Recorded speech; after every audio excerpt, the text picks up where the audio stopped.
जय हिंद साथियों, मैं हूं आपका दोस्त सुनील चौरसिया सावन और आपके समक्ष यह वीडियो है बहुत ही सारगर्भित और मनभावन।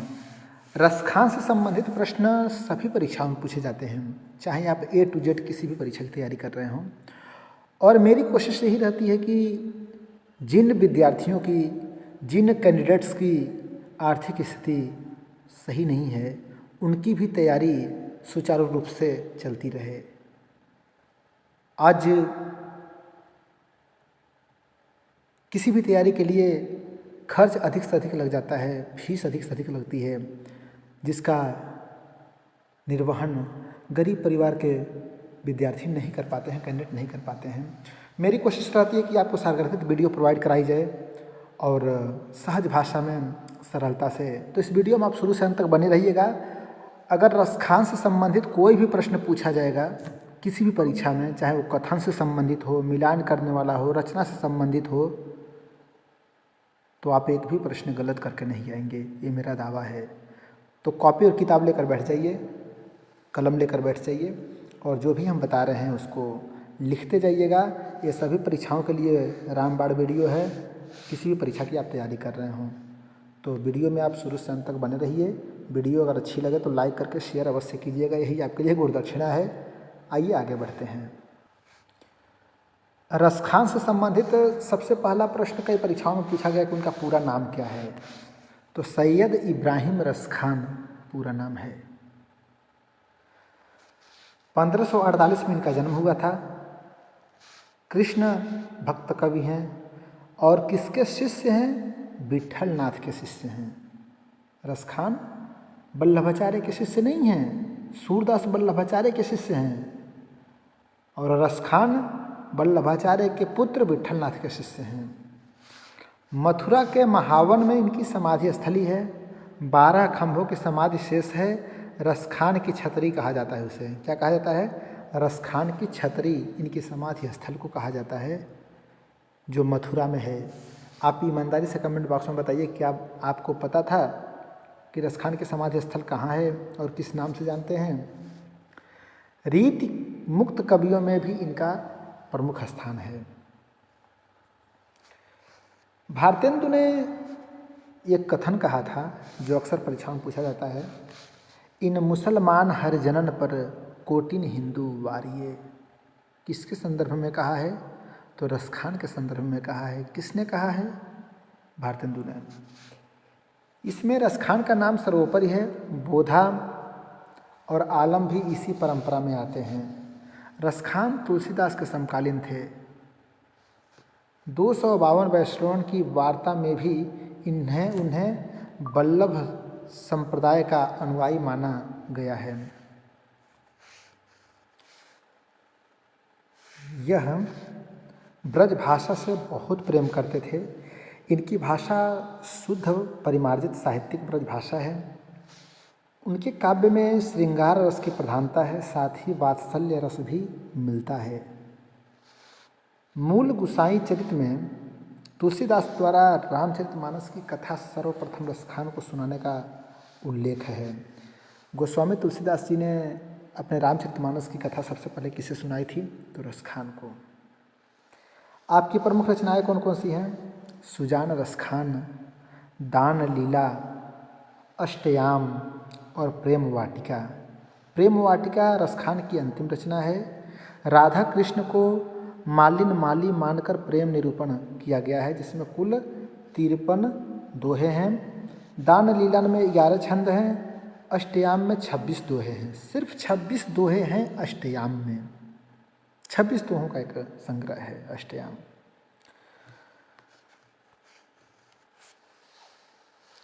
रसखान उच्च कोटि के कृष्ण भक्त थे। रसखान मन, वचन, कर्म और भाव से कृष्णमय हो जाने को ही भक्ति मानते हैं। उनकी यह भक्ति परम प्रेम स्वरूपा है। परम प्रेम स्वरूपा है। रसखान निश्चल प्रेमा भक्ति के अनुयायी हैं। इनकी भक्ति के आडंबर की जरूरत नहीं है। कुछ महत्वपूर्ण पंक्तियां हैं इनकी। शेष गणेश महेश दिनेश सुरेशहु जाति निरंतर गावें, जाहि अनादि अनंत अखंड अछेद अभेद सुवेद बतावें। शंकर से सुर जाहि भजे चतुरानन ध्यान में धर्म बढ़ावे। नेक हिये में जो आवत ही महाजड़ मूढ़ रसखान कहावे। ये रसखान की पंक्तियां हैं। रसखान की भक्ति के आलंबन अतुलित रूप सौंदर्य संपन्न श्री श्री कृष्ण हैं, जिनकी रूप छवि और मधुर लीलाओं में संपूर्ण ब्रज की गोपियों को प्रेमोन्मत्त कर दिया। उनकी कुछ पंक्तियां हैं। मानुष हों तो वही रस खाने, बसो ब्रज गोकुल गाँव के ग्वारन। या लकुटी अरुकाम रिया पर राज तिहु पुर को तजीरारों। मोर पखा सिर पर राखी हूँ, गुंज की माल गरे पहिरूंगी। गोपियाँ कह रही हैं। रसखान की पंक्तियाँ हैं। गावे गुनी, इन पंक्तियों पर ध्यान दीजिए। गावे गुनी गुनिका गंधर्व और शारद शेष सबे गुण गावत। धूले भरे अति शोभित श्याम जुतेसी बनी सिर सुंदर चोटी। अब देखिए इन पंक्तियों पर विशेष ध्यान दीजिएगा, इसलिए क्योंकि जब ये पंक्तियाँ ऑप्शन में आएंगी, इन पे ऑप्शन बनेगा और अगर सूरदास का नाम रहेगा तो आप भ्रम में पड़ जाएंगे, सोचेंगे सूर की पंक्तियां हैं। सोचिए, इन पंक्तियों को ध्यान में रखिए। सोहत है चंदवा सिर मोर के, जैसी ये सुंदर पाग कसी है। ये रसखान की पंक्ति हैं। जा दिन ते मुस्कान चुभी, उड़ता दिन ते जुभई बनवारी। इन सभी पंक्तियों को कहीं लिख लीजिए। रसखान ने अपने आराध्य कृष्ण की मोहक रूप छवि का वर्णन करते हुए उस पर अपने को गोपी भाव से न्यौछावर किया है। कृष्ण के जिस रूप पर गोपियाँ मुग्ध थीं, उसी पर रसखान भी न्यौछावर थे। एक पंक्ति है, अक्सर परीक्षाओं में पूछी जाती है। कान निदे अंगुरी रहीबो, जदही मुरली धुनि मंद बजे हैं। गोपियाँ कहती हैं कि यदि कृष्ण कन्हैया मुरली को मंद मंद बजाएंगे तो हम अपने कानों में अंगुली डाल लेंगे। जा दिन ते वह नंद को छोहरो, या बनधेनु चराई गयो है। मकराकृत कुंडल गुंज की माल वे लाल लसे पग पावरिया। वा मुस्कान पे प्राण दियो, जिस जान दियो वह तान पे प्यारी। कितनी प्यारी पंक्तियां हैं। प्रत्येक भक्त भगवान को किसी न किसी भाव से भजता है। रसखान ने मुख्यतः श्रृंगार भाव से कृष्ण की उपासना की, जिसे गोपी इन महत्वपूर्ण बिंदुओं के साथ आप इन पंक्तियों पर विशेष ध्यान देंगे। रसखान ने कहा है कि काह कहूँ सजनी संग की, रजनी नित बैते मुकुंद को होरी हेरी। एक तय एक लोकाननी में रहे, डीठ सखा सब लीने कान्ही ही। लोक की लाज तजी तब ही, जब देखियो सखी ब्रज चंद सलोनो। इन सभी पंक्तियों का विशेष ध्यान देंगे। साथियों, रसखान निष्काम भाव के भक्त थे। वे कृष्ण के अनन्य प्रेमी थे। कृष्ण प्रेम ही उनका साधन है और वही साध्य भी। भौतिक सुखों को वे व्यर्थ मानते थे। बजी है बजी रस खानी, बजी सुन के अब गोकुल कुमारी न जीवे जी हैं। इसके सिवा अब कुछ भी नहीं है। करोड़ों भौतिक सुख को त्याज्य कृष्ण के माधुर्य पर निछावर है रसखान। रसखान प्रेम और सौंदर्य के अनूठे कवि हैं। वृंदावन जाकर उन्होंने जो कृष्ण का रूप सौंदर्य वर्णन किया है, जो भाव चित्र तैयार किया है, वे हिंदी साहित्य के लिए अमूल्य निधि है। रसखान ने मुख्य रूप से कृष्ण का ही सौंदर्य चित्रण किया है, लेकिन एक दो छंदों में राधा के सौंदर्य का भी वर्णन है। रसखान ने राधा को सुधा की मानसी सुता कहा है।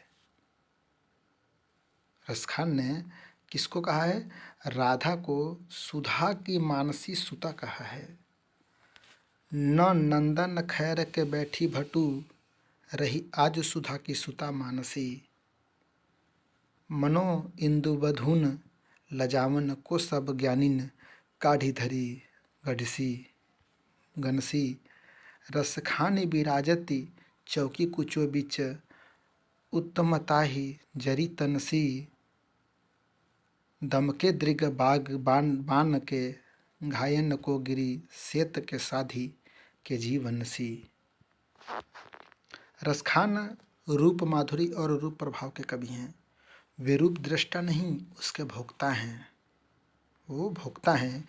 रूप के प्रति आसक्ति ही रूपासक्ति है। इस तरह रसखान रूपासक्ति के कवि हैं। वे सच्चे सौंदर्य उपासक हैं। रसखान द्वारा कृष्ण के रूप चित्रण में वासनात्मकता की जगह भाव प्रवणता, उदात्तता, भव्यता और दिव्यता है। रसखान की सौंदर्य भावना भक्ति रस से परिपूर्ण है। रसखान स्वच्छंद प्रवृत्ति के प्रेमोन्मत्त कवि हैं। उनकी प्रेम भावना धर्म संप्रदाय और लोकलाज की मर्यादा से ऊपर उठी हुई वह उदात्त भावना है जिसे अकुंठ प्रेम कहा जाता है। प्रेम वाटिका में प्रेम दर्शन की सैद्धांतिक अभिव्यक्ति है और सुजान रसखान में उसकी व्यवहारिक प्रतीति है। रसखान के प्रेम वर्णन में संयोग श्रृंगार की प्रधानता है। आचार्य रामचंद्र शुक्ल रसखान को कृष्ण भक्त मानते हैं। आचार्य विश्वनाथ प्रसाद हिंदी की स्वच्छंद काव्यधारा का सबसे प्राचीन कवि कहा। क्या कहा? आचार्य विश्वनाथ प्रसाद के अनुसार हिंदी की स्वच्छंद काव्यधारा का सबसे प्राचीन कवि कौन है? रसखान। डॉक्टर नगेंद्र ने रसखान को स्वच्छंद काव्यधारा का प्रवर्तक कहा है। देखिए, इन पंक्तियों पर विशेष आपको ध्यान देना है, यहीं से प्रश्न बनते हैं। डॉक्टर नगेंद्र ने रसखान को स्वच्छंद काव्यधारा का प्रवर्तक कहा है। बच्चन सिंह का कथन क्या है? दरबारी मनोवृत्ति की कोई छाप रसखान पर नहीं है। अर्थात रसखान न दरबारी कवि हैं न उन पे दरबार का कोई प्रभाव है, बच्चन सिंह ने कहा है। आचार्य रामचंद्र शुक्ल का एक कथन है, रसखान श्रीमद् भागवत का फारसी तर्जुमा में कृष्ण और गोपियों का वर्णन पद कर प्रभावित हुए वृंदावन चले गए। यह कथन किसका है? शुक्ल जी का है। इसके साथ साथ हम आपकी परीक्षा को ध्यान में रखते हुए कुछ पंक्तियां रसखान की हैं जो आपके समक्ष प्रस्तुत कर रहे हैं। इन पंक्तियों पर आप ध्यान देंगे जहाँ से अक्सर प्रश्न पूछे जाते हैं। मानुष हो तो वही रस खानी बसो ब्रज गोकुल गाँव के ग्वारन। इसके साथ साथ या लकुटी अरुका मरिया पर राजती हूँ पुर को तजीरारो मोर पखा सिर ऊपर राखी हूँ। यहाँ से भी प्रश्न पूछे गए हैं। यदि आप असिस्टेंट प्रोफेसर की तैयारी कर रहे हैं, नेट जेआरएफ की तैयारी कर रहे हैं, तो इन पंक्तियों पर विशेष ध्यान दीजिएगा।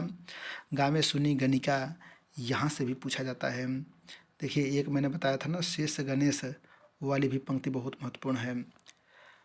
काह कहू सजनी संग की रजनी नित बीते मुकुंद के को हेरी आमन रोज कहे मन भावन आमन की न कबो करी फेरी।